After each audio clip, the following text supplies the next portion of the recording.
नमस्कार दोस्तों, स्वागत है आपके अपने YouTube चैनल RAS एजुकेशन पर। कैसे हैं आप सभी? उम्मीद करता हूं कि आपसे बढ़िया होंगे और आपका जो प्रश्न पत्र हुआ है वो भी बढ़िया हुआ होगा। तो आप समझ गए होंगे कि आज अपन लोग बात कर रहे हैं प्री BSTC परीक्षा 2023 के संदर्भ में। हालांकि पेपर हो चुका है और आप सारे विद्यार्थी बस प्रश्नों के उत्तर जानने की बहुत बड़ी जिज्ञासा के साथ यहाँ मेरे साथ जुड़े हैं। तो आज के इस सेशन में अपन लोग शिक्षण अभिक्षमता, जो आपकी टीचिंग एप्टीट्यूड के जो प्रश्न थे 50 प्रश्न थे, उन पर बात करने वाले हैं। हालांकि इससे पहले मैंने हिंदी की है, राजस्थान जीके की है और इंग्लिश वगैरह की जो भी ऑफिशियल आंसर की के साथ, यानी कि ऑफिशियल जो पेपर है उसके साथ मैंने डाल दी थी आंसर की। हालांकि पेपर तो कल मुझे मिला नहीं था, तो कल मैंने वैसे ही डाल दिया था आपको लिखित रूप में। जबकि आज मुझे कहीं से पेपर मिल गया है, ग्रुप में कहीं आया था, तो मैं इस पेपर के माध्यम से सारे के सारे प्रश्नों के उत्तर आपको बताने का प्रयास करूँगा। वीडियो आप लोगों को पसंद आए तो लाइक कर लें और चैनल पर पहली बार आए हैं तो सब्सक्राइब कर लें। बार बार कहना मुझे पड़ेगा नहीं, इतने आप समझदार हैं। और अब बिना किसी समय गंवाए अपना आगे बढ़ते हैं, ठीक है। और इन प्रश्नों की आपको PDF चाहिए तो आप टेलीग्राम में मेरे साथ जुड़ सकते हैं, मैं डिस्क्रिप्शन में इसका लिंक दे दूंगा। इसके साथ साथ तमाम वीडियोस जो मैंने अपनी प्री BSTC को लेकर आंसर की कुल अपडेट किए हैं, अपलोड किए हैं, उन तमाम जो वीडियोज़ की लिंक है वो भी डिस्क्रिप्शन में दे दूँगा। चलिए फिर अपन आगे बढ़ते हैं, ठीक है। आप सभी का दिन शुभ हो। धन्यवाद। अगला प्रश्न, पहला प्रश्न है हमारे सामने, बाल्यावस्था में बालकों की दोस्ती का केंद्रीय बिंदु क्या है। देखो, बाल्यावस्था में जो बालक है उनकी दोस्ती का केंद्रीय बिंदु क्या है। तो देखो, बौद्धिक एवं शैक्षिक स्तर पर समानता नहीं जी। सामाजिक स्तर, बालकों के लिए कौन सा सामाजिक स्तर? देखो, परिवार और मित्रों के साथ आदान प्रदान उनकी दोस्ती का केंद्रीय बिंदु होता है। ऑप्शन इसमें सी आपका इसमें सही होगा। अगला, कौन सा कार्य शिक्षक का नहीं है। देखो, नियोजन योजना बनाना, निर्देशन करना उनका काम है, शिक्षण टीचिंग करवाना, लेकिन बजट बनाना उसका काम नहीं है, ठीक है। ऑप्शन आपका इसमें डी सही है। मूल्यांकन का निकट संबंध क्या है। देखो, मूल्यांकन का सबसे निकट संबंध क्या है, तो उसका देखो सीखने की क्रिया से, विषय वस्तु से, ठीक है, मूल्यांकन प्रविधियों से और उद्देश्यों से, ठीक है। तो देखो, सबसे निकट संबंध होता है वो सीखने की क्रियाओं से। ऑप्शन आपका इसमें ए सही होगा। अधिगम में अभ्यास के नियम का आशय क्या है। किसी बात को बार बार रटना नहीं। रटना तो शब्द काम में मनोविज्ञान लेते ही नहीं है जी। किसी बात को बार बार लिखना जी नहीं। किसी बात को आपके व्यवहार में लाना, बिल्कुल सही। अभ्यास का नियम मतलब किसी बात को इतना अभ्यास करो कि आपकी बात व्यवहार में आ जाए। ऑप्शन आपका सी सही है। कक्षा में सम्मान अनिवार्य रूप से होना चाहिए। कैसा होना चाहिए जी? गैर विवरणात्मक नहीं। विवरण कैसा? जो विवरण के साथ होना चाहिए, नहीं, गैर विवरण के साथ नहीं होना चाहिए। काल्पनिक बिल्कुल नहीं, कल्पना आधारित होना चाहिए। समाद अनिवार्य, या तदानुभूति या अमूर्त। अमूर्त मतलब अमूर्त। समाद अनिवार्य रूप से कैसा होना चाहिए कक्षा में? तो देखो, काल्पनिक भी नहीं होना चाहिए, तद अनुभूति, यानी उसको अनुभूति हो उसी प्रकार की। तो सी ऑप्शन इसमें सही है। शिक्षण में तुलनात्मक अध्ययन के लिए उपयोगी है। देखो, किसी का आप तुलनात्मक अध्ययन करवा रहे हो तो इसके लिए क्या उपयोगी है, ठीक है। इसके लिए क्या मानचित्र उपयोगी है। देखो, अब तुलनात्मक, आप किसी बच्चे को पढ़ा रहे हो, किसी अन्य चीज़ तुलना कर रहे हो, तो उसमें आपको तालिकाएं बनाने की जरूरत नहीं है, रेखा क्षेत्र भी नहीं है। ग्राफ में तुलनात्मक होता है ना, जैसे कि ये यूं है, तुलनात्मक अध्ययन करवा रहे हो, तो इसमें आपका सी ऑप्शन होगा, ग्राफ। बालकों के सामाजिक विकास की तीव्र गति होती है। बालकों के सामाजिक विकास के लिए। तो देखो, बच्चा एकल परिवार, माँ बाप और बच्चे क्या सीख लेंगे। माँ बाप, पिताजी अपने जॉब पे जा रहे हैं, माताजी कोई और काम कर रही है, बच्चा कोई और कर रहा है, उससे उसका सामाजिक विकास नहीं होता है। जब संयुक्त परिवार, दादा दादी है, सासा सासी सब साथ रहते हैं, तो धीरे धीरे उसका एक सामाजिक विकास होता है। बी ऑप्शन इसमें सही है। यदि कोई छात्र आपको अपने घर पर आमंत्रित करता है तो आप जाएंगे। देखो, अवश्य जाएंगे नहीं, ठीक है। माता पिता के बुलाने पर जाएंगे, मना कर देंगे भाई मैं नहीं आऊँगा, किसी अवसर विशेष होने पर ही जाएंगे। देखो, बच्चे का काम है गुरुजी आप आएंगे, ऐसा नहीं गुरुजी रोजाना लो बच्चे आ जाएंगे, आज तेरे चाय बना ले मैं आ जाऊँगा, ठीक है, ऐसा नहीं है। अध्यापक को जाना चाहिए, लेकिन किसी अवसर विशेष पर जाना चाहिए कि आज कोई अवसर है तो आज इस संदर्भ में जाना चाहिए, ये काम वगैरह से, स्पेशली कोई काम से जाना चाहिए, ऐसा नहीं रोजाना जाए। तो इसको ऑप्शन आपका डी इसमें सही है।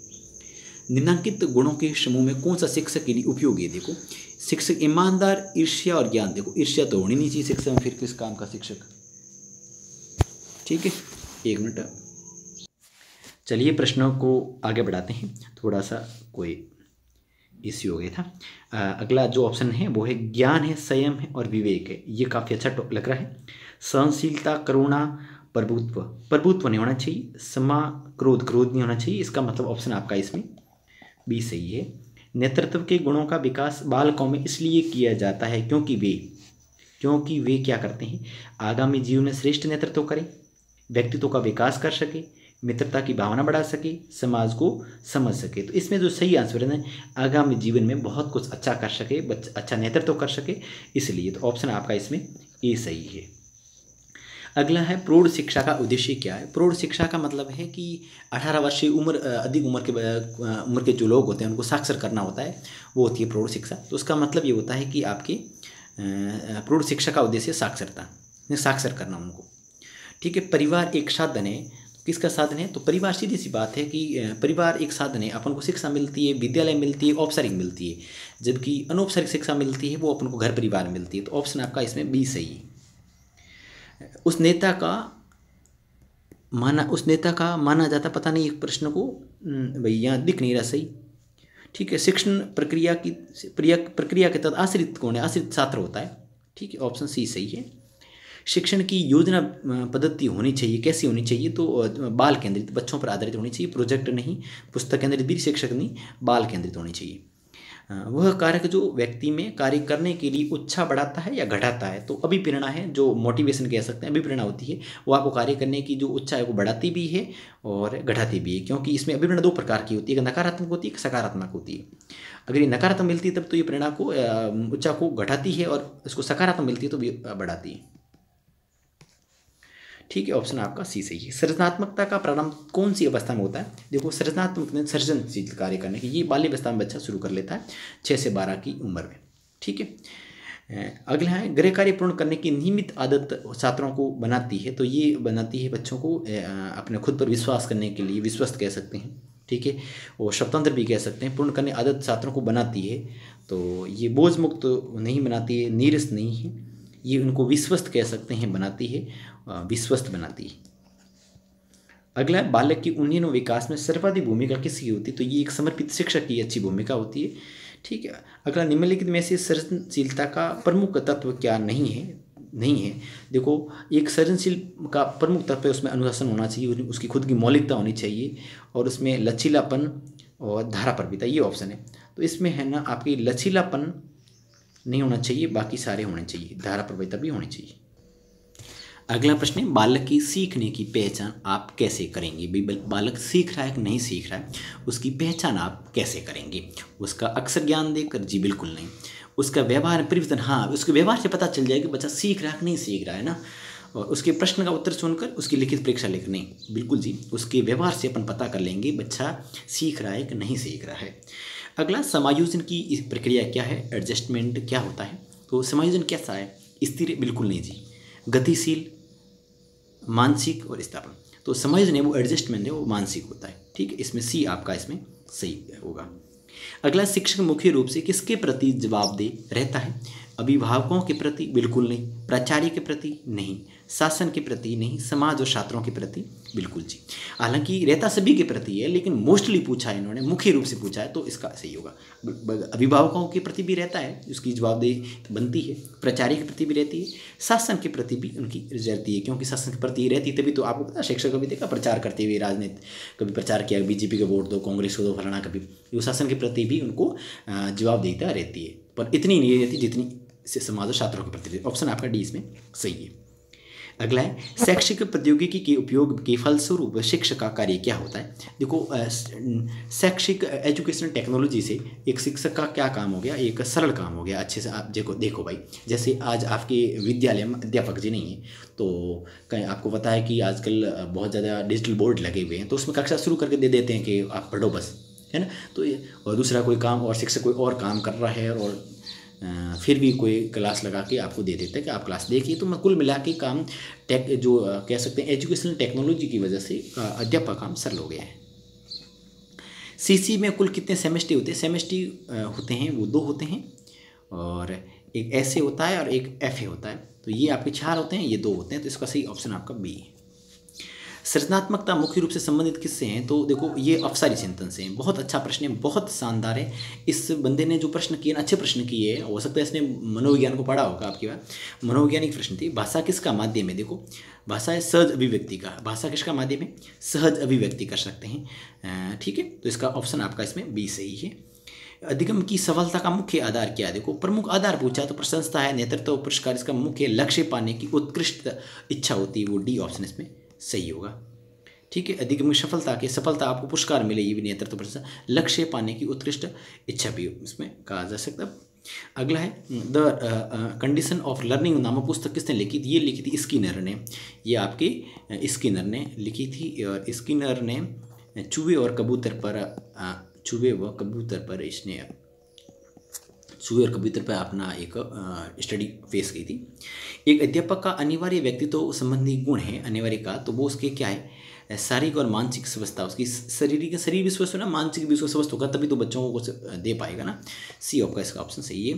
प्रशंसा और निंदा दो ऐसी प्रेरणाएं जो बालक में वृद्धि करती है। किसकी करती है? अनुशासन की करती है, सामाजिक प्रेरणा की करती है।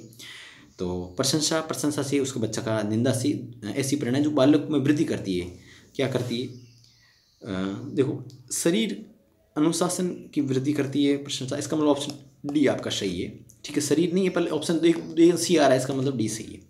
एक शिक्षक होने के नाते असामाजिक लोगों के साथ आपका व्यवहार कैसा होगा? सुधार का, उसके बाद सुधारता का, उनका भी सुधार किया जाए। ठीक है, सृजनात्मक उत्तरों के लिए जरूरी है, तो इसमें है मुक्त उत्तर वाले प्रश्न, मतलब ऐसे प्रश्न जिनका उत्तर फिक्स नहीं हो। ठीक है, ऐसे बच्चों से प्रश्न पूछ लिए कि मान लो कल आपको वहाँ एग्जाम्पल कि कल विद्यालय का मॉनिटर बनाया जाता तो आप क्या क्या करोगे? तो ये मुक्त वाले फिक्स उत्तर नहीं है। ऐसा नहीं कि भारत का प्रधानमंत्री कौन है, ये प्रश्न है, ऐसे नहीं, ऐसा कि भाई उसको फिक्स उत्तर है।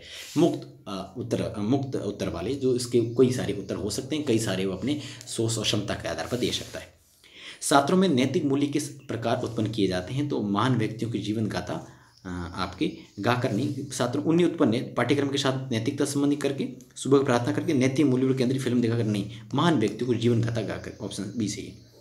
ये तो मैंने करवा लिया आपको, इसका तो स्किनर करवाया था, और इसका मानसिक सूचना करवा लिया, इसका आपको सभी करवा लिया, सुधारात्मक करवा लिया आपको, इसमें मुक्त उत्तर वाले कर लिया, महान व्यक्तियों करवा लिया। इस प्रकार अपने जो प्रश्न थे ना, 134 प्रश्न ये थे, और बाकी कितने प्रश्न अपने देख लिए, 15-16 प्रश्न शायद इसमें नहीं है मेरे पास, वो PDF इतनी है। ठीक है, इतने प्रश्न ही मुझे देखने को मिले हैं।